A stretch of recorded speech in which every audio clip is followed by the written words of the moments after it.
নারী নির্যাতন, কোনো ধর্ষণ করা, অরাজকতা, বিশৃঙ্খলা এবং আরজিকর হসপিটালে নৃশংস ঘটনার প্রতিবাদে নোয়াপাড়া থানা ঘেরাও কর্মসূচির ডাক দেওয়া হয়েছিল। সেই মতো আজ সকালবেলা বৃষ্টির মধ্যে বিক্ষোভ সমাবেশ চলে নোয়াপাড়া থানার সামনে। এই বিক্ষোভ সমাবেশে সামিল হন ব্যারাকপুর সাংগঠনিক জেলা সভাপতি ব্যানার্জি, প্রাক্তন সাংসদ অর্জুন সিং সহ বিজেপি কর্মীবৃন্দ। বিক্ষোভ সমাবেশে অর্জুন সিং বলেন, কি এমন কারণ আছে মুখ্যমন্ত্রী ওই হসপিটালে অধ্যক্ষকে বাঁচাবার চেষ্টা করছেন। তিনি বলেন, এটা একটা বড় ধরনের স্ক্যাম আছে, সবটাই বাইরে প্রকাশ পাবে। অধ্যক্ষ মাসে 20 কোটি টাকা তোলাবাজি করতে নেই হসপিটাল থেকে।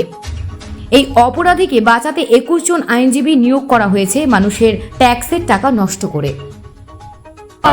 এটা বড় ধরনের স্কেম আছে, সব স্কেম বেরোবে, আপনি চিন্তা করবেন না। সব স্কেম বেরোবে। হিউম্যান অর্গান সাপ্লাই আছে, ডেড সাপ্লাই আছে, ওষুধ চুরি করে বিক্রি করা হয়, সবটাই আছে। কোটি কোটি টাকা।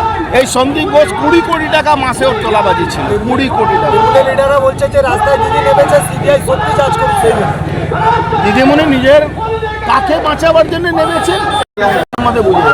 দাদা ডিফেন্ড করার জন্য কপিল সিব্বলকে নামানো হয়েছে, কি বলবেন? 21 জন। কপিল সিব্বল সব থেকে বেশি টাকা নেয়, তারপরে 20 জন আরো নামানো হয়েছে। এটা আমাদের ট্যাক্সের টাকা দিয়ে আমাদেরকে মারছে। অপরাধীদেরকে বাঁচাবার চেষ্টা করে, নিজের লোককে বাঁচাবার চেষ্টা করছে। পুলিশ মন্ত্রী তথা মুখ্যমন্ত্রীকে পদত্যাগ আমরা চাইছি, উনি করবেন না, আমরা উনাকে বের 27 তারিখে অভিযান নিয়ে কি বলবেন? 27 তারিখে একদম নবান্ন থেকে উনাকে সরাবার জন্য সরকার যাচ্ছে কোর্টে, যেতে দিন কোর্টে যা। যিনি দাঁড়িয়ে বলছেন মহিলারা রাত্রিবেলা চাকরি না করলেই, কাজ না করলেই ভালো। লজ্জা হয় আপনার?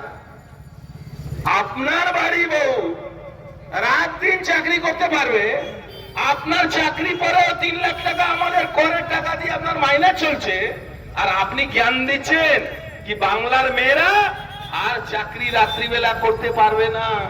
আরে দিদিমণি, আপনি তো সুসাইড করে নেওয়া উচিত। আপনার তো একজন মহিলা মুখ্যমন্ত্রী হিসাবে আপনি মহিলাদের সুরক্ষা দিতে পারছেন না।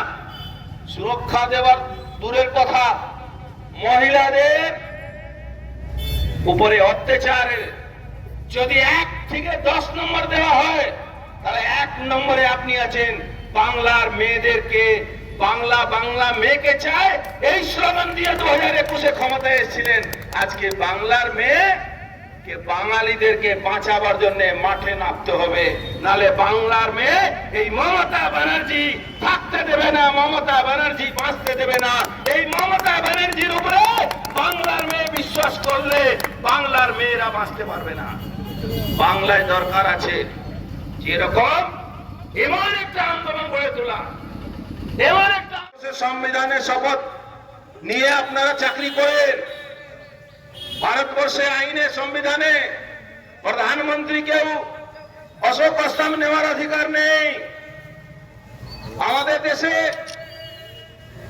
একমাত্র পুলিশের অধিকার আছে, মিলিটারিদের অধিকার আছে অশোক স্তম্ভ নেওয়া।